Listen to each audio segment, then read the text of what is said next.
तो कहानी की शुरुआत आज से बहुत साल पहले से होती है, जब king of pirates Gol D Roger को पब्लिक में एग्जीक्यूट किया जाने वाला था। पर पायरेट किंग के मरने से पहले एक बंदे ने इनसे सवाल पूछा, king of pirates Gol D Roger, तुम्हारा सबसे कीमती खजाना कहाँ छुपा रखा है तुमने? गोल्डी रॉजर ने अपनी पूरी जिंदगी का खजाना एक जगह पर छुपा दिया है और उसका नाम है वन पीस। और जो भी इस खजाने को लेगा वो सभी पायरेट्स का किंग कहलाया जाएगा। और उस दिन के बाद से पूरी दुनिया भर के पायरेट्स इस खजाने को ढूंढने के लिए एक समुद्री यात्रा पर निकल चुके हैं। तो कहानी की शुरुआत में हम दो बंदों को देखते हैं जो कि समुद्र के अंदर एक बैरल को देखते हैं। ये दोनों उस बैरल को बाहर निकालते हैं, पर तभी इनमें से एक वर्कर दिखता है कि एनिमी पायरेट शिप इनकी तरफ ही आ रही है। पायरेट्स ने हम पर हमला कर दिया है। और तभी एनिमी शिप इनकी पैसेंजर शिप पर हमला कर देती है। सभी लोग डर के मारे इधर उधर भागने लगते हैं। और तभी हम पायरेट शिप की कैप्टन को देखते हैं और इमोटी कोबी नाम की एक लड़की से पूछती है, हाँ तो लड़के, इस समुद्र में सबसे खूबसूरत लड़की कौन है? बता बता। कोबी डर के मारे आंसर करता है, जी मैम आप ही हैं सबसे खूबसूरत।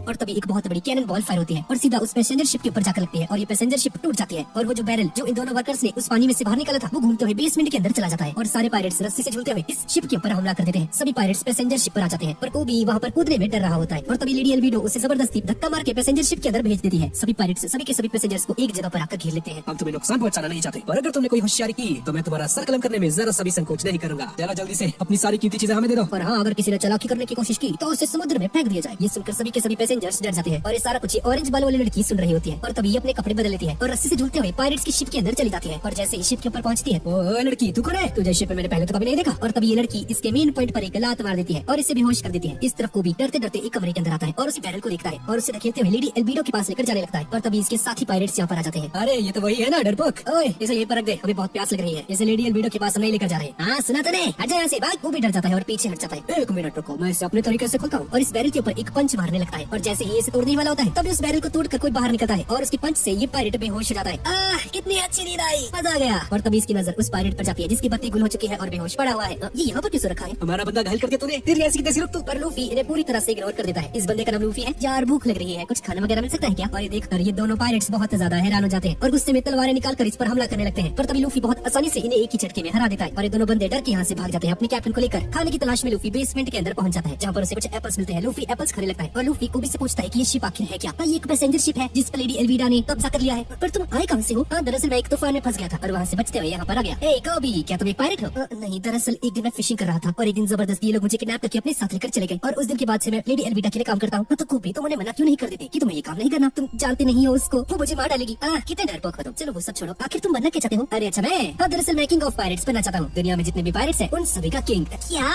अबे तू पागल वागल है क्या? इसके लिए तो तुझे वन पीस का खजाना ढूंढना पड़ेगा। तुम जानते भी हो कितना मुश्किल है वो। पागल वागल हो क्या? और तभी अचानक से यहाँ पर एक धमाका हो जाता है। तभी एल्विडा भी यहाँ पर आ जाती है और हमेशा की तरह कोबी से पूछती है, तो सबसे खूबसूरत लड़की कौन है इस दुनिया में? लेडी एल्विडा आप ही तो। ओए कोबी, इस मोटी औरत के बारे में ही बात कर रहा था ना तू? ये सुनकर सभी पायरेट्स का मुंह खुला का खुला रह जाता है कि अब इस लूफी का क्या होगा। लेडी एल्विडा की इतनी बेइज्जती आज तक किसी ने नहीं की थी। तभी लूफी हवा में एक जंप लगाता है और एक पायरेट की मुक्का मार देता है और कोबी को अपने साथ ऊपर लेकर आ जाता है। लूफी अकेला है और सामने पायरेट्स की भरमार है। सभी पायरेट्स लूफी पर हमला कर देते हैं और लूफी भागने लगता है पर लूफी उन सभी को हरा देता है अपने रबर जैसी बॉडी का यूज करके। तुम इंसान भी हो क्या? अरे दोस्त मैं रबर का बना हूँ, ये देखो मेरा शरीर बहुत लचीला है। ओए लड़के, क्या तूने डेविल फ्रूट खाया है? सच बताइए। द गम गम फ्रूट, मैंने उसे खाया था। और इस तरफ हम देखते हैं कि वो ऑरेंज बालों वाली लड़की पायरेट्स का सारा खजाना चुरा कर यहाँ से भागने की कोशिश कर रही होती है। वो भी समझ जाता है कि यही वक्त है हिम्मत दिखाने का। ए मोटी, तेरी जैसी खूबसूरत औरत मैंने आज तक नहीं देखी। तू मोटी है, मोटी एक नंबर की। और गुस्से में आकर लेडी एल्विडा कोबी पर हमला करने लगती है पर तभी लूफी बीच में आकर उसे बचा लेता है और लूफी लेडी एल्विडा को हरा देता है। लूफी नीचे बोट लेकर कूद जाता है और नीचे ये ऑरेंज बालों वाली लड़की भी यहाँ से भागने की कोशिश कर रही होती है। और इसके बाद लूफी और कोबी अपने सफर पर निकल पड़ते हैं। लूफी कोबी से पूछता है, एंटर का जानते हो क्या? क्या तुम जोरो की बात कर रहे हो ना? हाँ उसी की। तुम जानते नहीं वो कितना खतरनाक है। अरे मैं जानता नहीं यार, मैं सोच रहा हूँ उससे अपनी टीम में ले लूं।